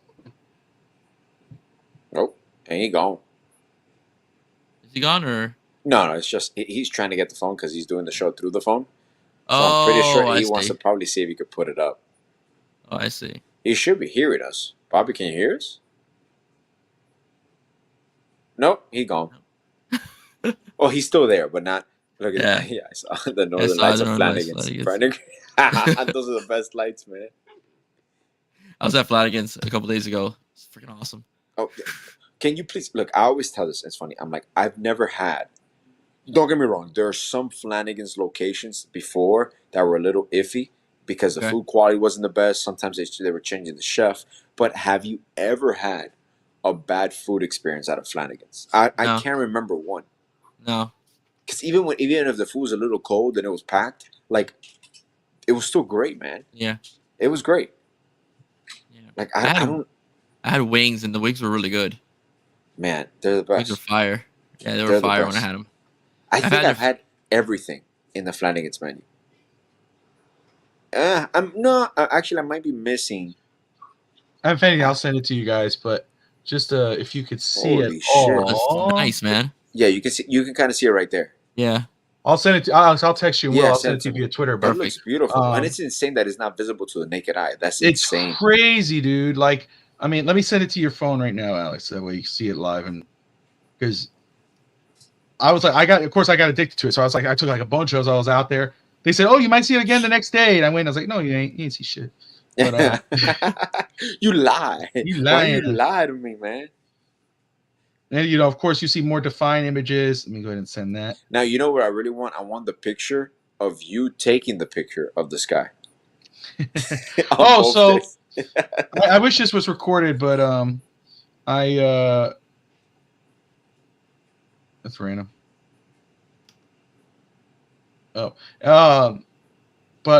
Yeah, Tristan, he's been really back at basketball, and I've been working with him on basketball, and we're closing the end of the football season, and so and then I saw one of my players at his elementary school, Tristan's fun run, and his mom was telling me how hard he's been working and all that. I said, "Oh, that's great," and similar to Tristan, working every day at the basketball, shooting the ball further and further, dribbling to two hands, and then trying to shoot up for a layup, etc.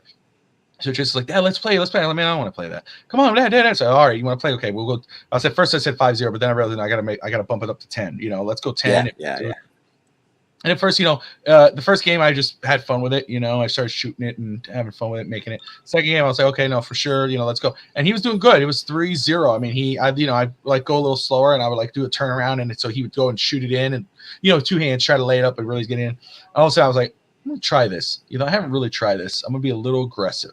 So he would, every time he tried to shoot, I was blocking the hell out of him. That was so much fun, dude. And it was like, not even like, I was like, nope. I was like, get out of here with that shit. It's like, he was like, I go, you have to try harder. He goes, I can't do it. I go, actually, you can. You just have to aim higher. Just push your, and he started doing it. It got better. I beat him 10-6, but still, Hey, you have to do it. You have to do it. Well, I did it today. I go to him. I go, I was very far away from the basket. And I tell him it was 1-1, I think. And, I hit the ball, got hit out of bounce off his foot. So I was like, "Oh, it's out on you." He's like, "Oh, you hit my hand." I said, "No, I don't have to be bull crapping. Let's go." Yeah. I ain't gonna do all this baby crap. Move your butt back. So it's my ball, and I go, and he goes, but he stayed kind of far from me. We checked it, and he stayed kind of far. And I was like, "What's up?" And he goes, "You can't make that." I go, "Bet." He goes, "You can't make that." I go, "Bet me 10 points. If I make this, I win the game automatic. It's 10 points." He goes, "Go." I go, "All right." And that shit went right in. And he goes, I go, "Ball game." I go, "Ball game." He goes, "No way, no. It's like, it's it, boy. It's over. I'm done. I'm done. Goes, "Can we do one more?" I'm like, "Come on, man." It was awesome. Let me send this to Will very quick. But dude, it was so funny, man. We've been having a lot of fun out there. Yeah, man, it's great. Not this one. Let me send this one better. But anyway, so Will, you said, can you remind us what you have coming up on 305? You have a special guest coming on for 305 Sports Now? Yes, tomorrow night, live at 10 p.m., I will be having Benny Boondocks, Benny from the You Heard podcast, okay, and the Fuller Culture podcast as well. He'll be coming on the show. We'll be discussing Miami Hurricanes wide receivers. It's not official yet as well. This upcoming weekend, I'm going to try to record an episode on Ben Hanks Jr., the popular cornerback and one of the top 10 cornerbacks in the country that he's being heavily pursued by the Canes, and there's mutual interest amongst both parties as Miami looks to try to shore up their defensive back position, which is has a little lack of depth. So they're trying to, but the Kings are trying to hit the defensive back recruiting very hard this cycle because that's the one weakness on the team. So they're trying to get guys like Ben Hanks. They're trying to get guys like, oh my God, not Booker Pickett. I forgot his name. Oh, shoot, DJ Pickett Jr. DJ Pickett, sorry, just DJ Pickett as well, and so on. So that's pretty much it. So that's what I have on tabs. I have Benny on Thursday, and hopefully Saturday morning I'll be airing an episode in reference to the possible Kane, Ben Hanks Jr. Awesome, man. Alex, any final words, brother? Not many. Just want to wish everybody a great week. And obviously, as we go into the offseason, we'll dig a little deep into the Heat situation in regards to possible names coming up. And it's crazy now reading some of these updates from Cleveland after the series is over. There was even talks about I was just going to tell you that. You were reading it? It's everything's going to come off. It all depends on the hiring cycle. I don't know if they'll fire the head coach. They might, but there is definitely change coming. The turn here could be that Mitchell, accepts the extension, and that then obviously there's moments that you prefer that if there's no legit chance because you don't want anything to drag out again into the offseason with the whole Kevin Durant rumors coming out from Phoenix. There's a lot of things coming out, but just want everybody to be safe, enjoy the week, and hopefully Panthers close it out in Boston. So at least we get one from Boston this year. There you go, Bostonians. We talked about the regular season, but I do want to say right before we end, the preseason for the Dolphins, 3 games. Obviously, week 4 is away, but they start week 1 in preseason against the Atlanta Falcons on August 9th. Then they face the Washington Commanders August 17th, followed by, those are both at home, and an away game with Tampa Bay Buccaneers August 23rd at 7:30 p.m. Happy Gilmore 2 officially greenlit for Netflix. Yes. Adam Sandler will return. Yes. I just saw that too. I saw that earlier, but now that I saw it, it reminded me. It always happens to me. I'll try to remember as I go along here. But yeah, so another episode next week. We had a lot of fun tonight. Will, thank you so much. You're always welcomed. Thank you, sir. I appreciate you, brother. Alex, as always. Brother, Will, love you, man. Appreciate it. Love you too, man. Thank you. All right, guys. Dolphin fans, everybody, like, subscribe. Most importantly, if you're a Dolphin fan, fins up. Hurricanes, the U, Heat Culture, Panthers. Wow. Wow. Did you like that? Vamos Gatos. Oh, there you go. There you go. Whatever. All right, show off. Later, guys. It's the voice. It's the sickness, man. It's a sore throat, bro. Okay. Yeah, we're out, guys. That's the first skunk I've ever seen. Watch out for the skunk apes, Florida. Watch out. Yes. What's the noise they make, Bobby? What? Oh, the skunk ape or the cat? Yeah. No, the Panthers. Yeah. Don't ruin it. Just do it again. Do it again. So there you go. Watch out for the skunk apes. Around.